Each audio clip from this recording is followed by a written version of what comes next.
Bonjour tout le monde. De nouvelles révélations encore ce matin dans le scandale SACLIC.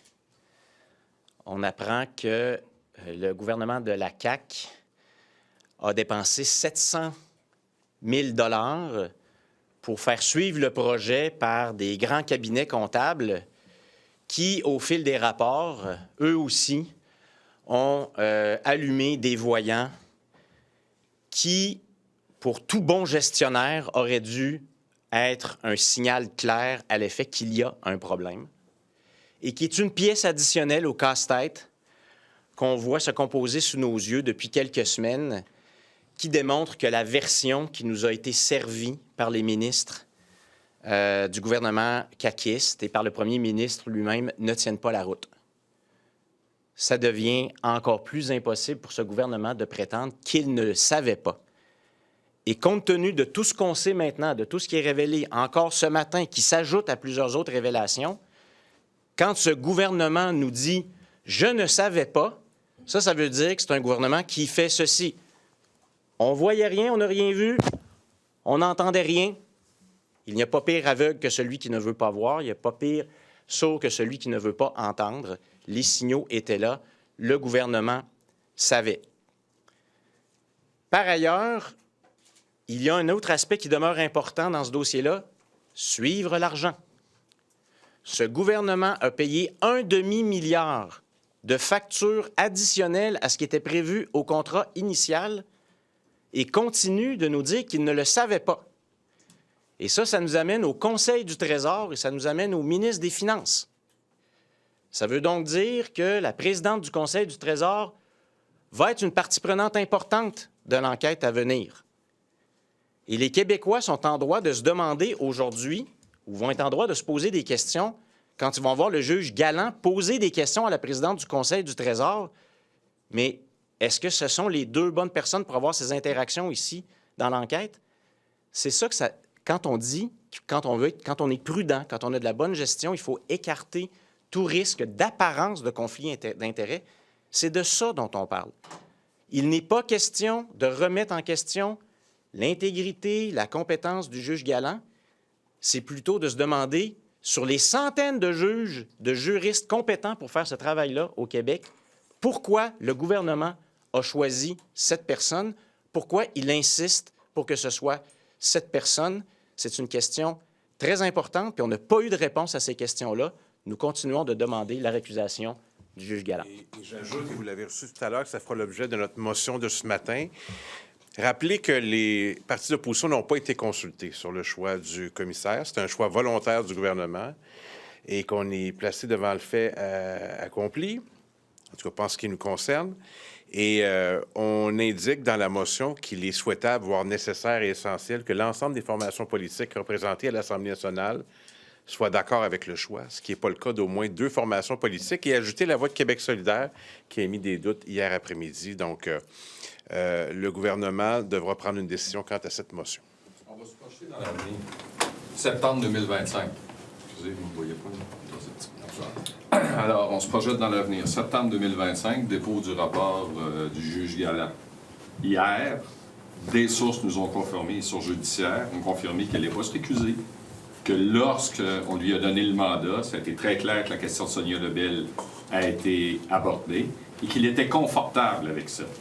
Donc, ce que vous nous dites aujourd'hui, s'il ne se retire pas, si le gouvernement ne le démet pas de la commission, en septembre 2025, pour vous, le rapport, il va rien valoir. Bien, il y a une prémisse à votre question. Si vous dites le rapport Galland ou de la commission Galland, nous n'acceptons pas cette prémisse-là. Nous demandons la récusation du juge Galland. Et c'est ça notre demande aujourd'hui. C'est encore une fois... Que nous ayons ce débat-là aujourd'hui, c'est un autre gâchis caquiste. Est-ce que son rapport peut être crédible? Est-ce qu'il peut déposer un rapport qui va être crédible à vos yeux? On n'est pas rendu là. Nous n'acceptons pas cette prémisse. Nous demandons la récusation. On n'est pas rendu. Là, on est dans un exercice qui va être extrêmement important. On parle d'un très grave scandale.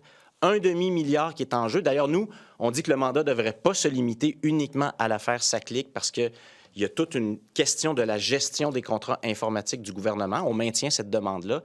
C'est une enquête qui est extrêmement importante et qui commence par un gâchis caquiste, il aurait été très simple de nous consulter pour qu'on s'entende sur une personne qui fait l'unanimité et que nous n'ayons pas ce débat-là. Il n'est pas trop tard pour faire la bonne chose. Il n'est pas trop tard pour faire la bonne chose. Déjà, le rapport n'est pas bon, à vos yeux? Vous avez une prémisse dans votre question. J'écoute vos propos, M. Paradis.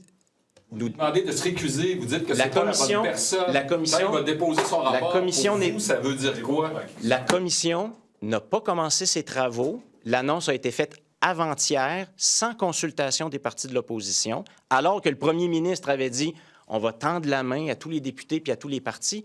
Voyez, il dit une chose, il fait son contraire et il place le Québec dans cette situation-là. C'est un moment très important de transparence pour faire la bonne chose dans l'intérêt du Québec, dans l'intérêt de la justice. Ma question est, le 25 septembre 2025, si Galland dépose son rapport, vous êtes déjà contre ce matin? C'est ce que j'entends. Notre réponse est que nous n'acceptons pas la prémisse que ce sera le rapport Galland. Nous demandons la récusation du juge Galland. Nous pensons que ce n'est pas la bonne personne pour mener cet exercice-là. Il y a un autre parti d'opposition qui fait exactement la même demande que nous. Puis il y en a un troisième qui émet des doutes. Est-ce que les Québécoises et les Québécois trouvent que c'est un exercice qui est bien parti? Donc, c'est encore le temps de faire la bonne chose. Il faut trouver la meilleure personne pour faire cet exercice-là, pour écarter toute apparence de conflit d'intérêts. Ce n'est pas ce que le gouvernement a fait. Et la question, c'est pourquoi le gouvernement insiste tant pour que ce soit lui? Également que s'il reste en poste, ça va jeter un doute, ça pourrait jeter un doute sur la crédibilité du rapport qu'il déposerait. Bien, tous les partis d'opposition émettent des doutes actuellement. Donc, c'est sûr qu'il y a des questions importantes qui se posent. M. Paradis, on constate ce matin qu'il y a 2 firmes externes qui ont dit le contraire de ce que la VG a constaté par rapport à la reddition de comptes du virage numérique de la SAC. Qu'est-ce que ça vous dit, vous, sur le travail de la vérificatrice générale? Bon, on n'a pas accès là, aux détails de ces rapports-là. On en a un article aujourd'hui qui est rapporté par Le Devoir. Donc, quelle est la mesure de potentielle contradiction? Là? Pour nous, ce n'est pas possible de nous prononcer sur cette question-là. Ce que ça nous dit, c'est que le gouvernement avait investi 700 000 $ pour avoir un suivi particulier de ces contrats-là. C'est encore un signal additionnel du fait qu'il y en avait plein d'indices qui démontraient qu'on s'en allait dans le mur avec SACLIC et que la version qui nous est servie depuis des semaines par le gouvernement qui ne le savait pas ne tient pas la route. Ça ne tient pas la route. Vous, de l'attitude de M. Bonnardel hier ou de la réponse de M. Bonnardel, quand on l'a interrogé, bon, il n'a pas pris beaucoup de temps pour répondre aux questions des médias, mais il a dit qu'il était écœuré de se faire mettre des mots dans la bouche par rapport au scandale SACLIC. Bien, nous, on demande des réponses, on pose des questions simples. Il n'y a toujours pas de réponse et surtout, il n'y a pas de documents. Comment se fait-il qu'on n'ait encore que des documents caviardés, qu'on n'ait pas accès aux documents qui nous permettraient d'aller aussi, de continuer à aller au fond des choses? Donc, c'est bien beau de dire ça, on met des mots dans la bouche, tout ça, mais sortez les documents, donnez l'information, donnez accès aux procès-verbaux, et pas juste les procès-verbaux, je le redis. Il y a toute une question financière. Il faut suivre l'argent. Comment un gouvernement qui a payé 1,5 milliard de factures additionnelles au coût du contrat initial peut continuer à prétendre qu'il ne savait rien? Ça allait bien, SACLIC. J'ai payé 1,5 milliard de factures, mais ça allait bien. Je veux rien voir, je veux rien entendre. Il est lié par la commission, donc il ne peut pas répondre. Là, il dit « j'aimerais ça pouvoir répondre, je ne peux pas répondre ». Est-ce que vous, comme avocat, vous trouvez que c'est une défense qui se tient? Non.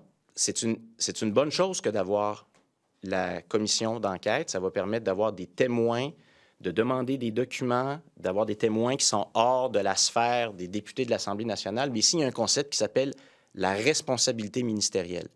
La responsabilité ministérielle ne prend pas fin parce qu'il y a une commission d'enquête. Ça ne peut pas être le couvercle qu'on met sur la marmite et qui empêche désormais de répondre à toutes les questions, de dire « Ah, j'ai plus rien à vous dire parce qu'il va y avoir une commission d'enquête ». Ce n'est pas vrai. Ce n'est pas le cas. Les ministres doivent continuer à répondre aux questions qui leur sont posées, notamment par la députée de l'opposition. Dubois serait bienvenu au Parti québécois. Bon, aujourd'hui, c'est la journée de Gabriel Nadeau-Dubois. Il va nous faire son annonce à 13h aujourd'hui. Je pense que le premier respect qu'on lui doit, après 10 ans d'engagement politique qu'on salue, c'est de lui laisser faire son annonce aujourd'hui, de nous laisser dire, de le laisser nous dire ce qui se passe dans sa vie professionnelle et personnelle. On va attendre à 13h aujourd'hui. Ma question est de savoir, est-ce qu'il pourrait aller au PQ? Est-ce que c'est quelqu'un qui parce que le Parti québécois, à la base, c'était une coalition de gens qui avaient différents horizons politiques. Hein? Il y avait des gens à gauche, des gens à droite, qui avaient un but commun, qui était la souveraineté du Québec. Ça a été la base du Parti québécois. Sachant ça, et sachant que M. Nadeau-Dubois, jusqu'à preuve du contraire, est indépendantiste, est-ce qu'il serait le bienvenu au Parti québécois? Regardez ce qui s'est passé dans Terrebonne.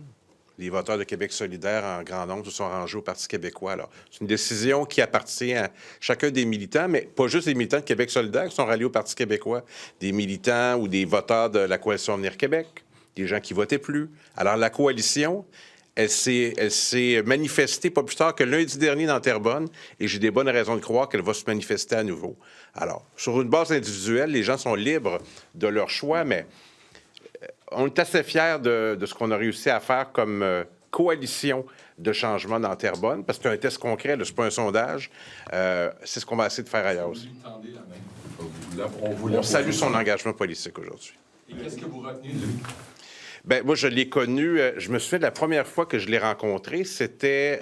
il y avait une loi Bayon qui portait sur la condition étudiante. Il était venu passer une bonne partie de la nuit à l'Assemblée nationale. Je retiens qu'il a choisi l'engagement politique, comme mon ancien collègue Léo Bureau-Blouin. Je salue ça. C'est difficile, l'engagement politique. On s'expose à des critiques. C'est parfois compliqué, mais ça mérite toute la considération du monde, de s'engager en politique. Alors, c'est ce que je retiens. Là, je l'ai connu dans toutes ces années de politique. Je pense que c'est 2016 ou 2017 qui est arrivé.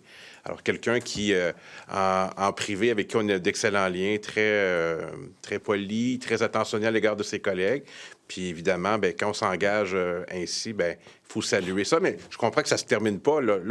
On va le revoir à l'Assemblée nationale jusqu'en 2026. Alors, je suis sûr qu'il y aura d'autres occasions où on sera sollicité pour dire de bons mots sur lui. Sur le renforcement de la... Comme adversaire politique ici à l'Assemblée, qu'est-ce que vous retenez de lui? L'engagement, donc, il est passé d'un engagement pour une cause de la rue à l'Assemblée nationale.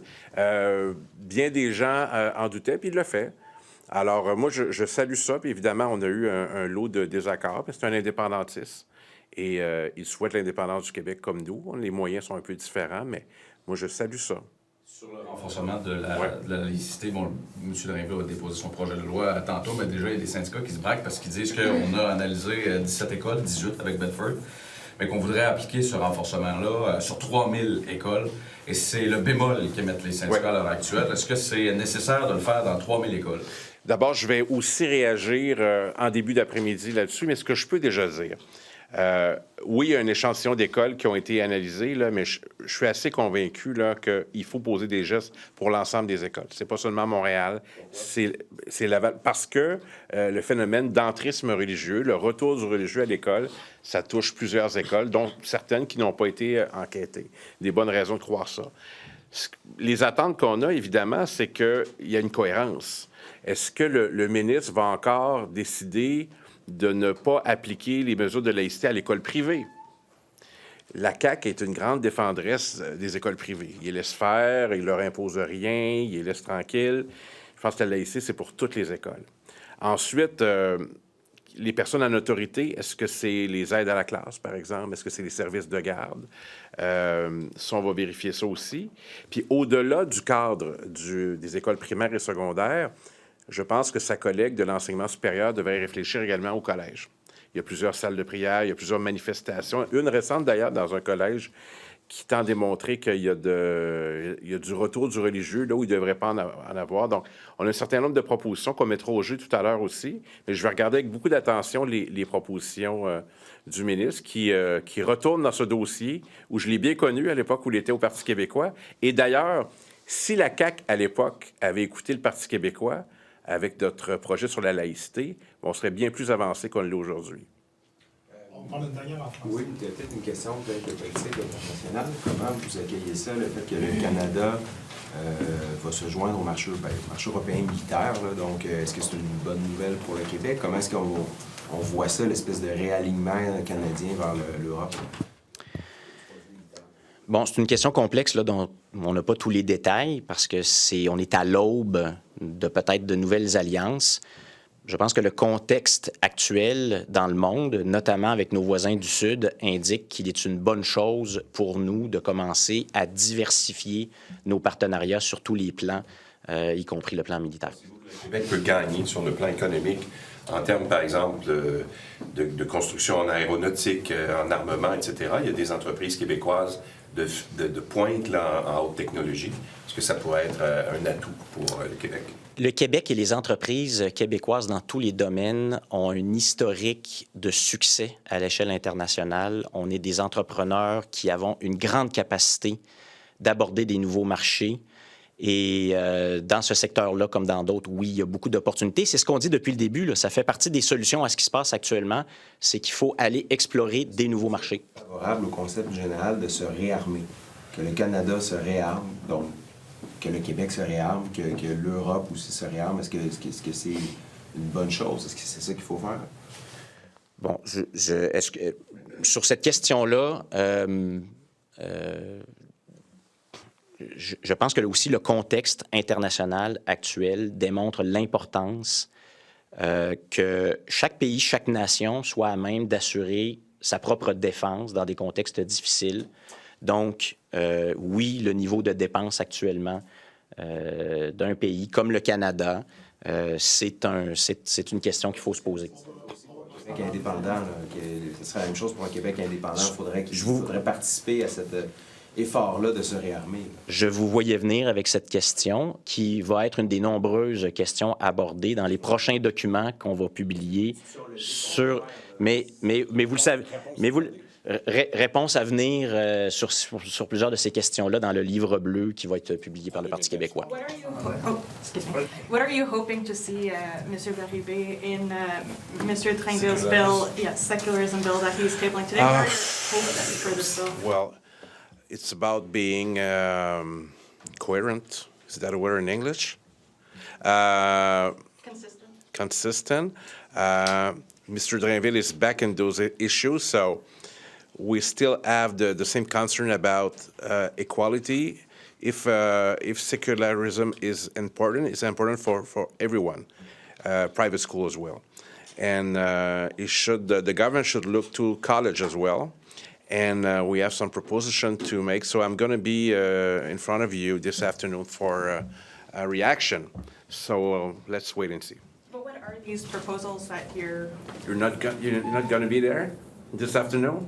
I'd like to hear it this morning, though, if possible. Yeah. At least one? No? Nah, Okay. maybe later. In that case, can we hear your reaction on Monsieur Nadeau-Dubois? In your view, what will you take away from his mandate as co-spokesperson? That's his day. It's a major announcement for him. It's a great colleague. He's a great debater. I have to salute with all my colleagues his involvement in politics. It's tough, but it's necessary in our society. So he's not quitting now. What I heard is he's going to finish his mandate. So we're going to have plenty of time to say hello to him. But that is big day, and we're going to listen to that. And I know a lot of MNAs right now in the National Assembly ask themselves tough question about if they're going to be candidate or not in 2026. So this is a proposition for you.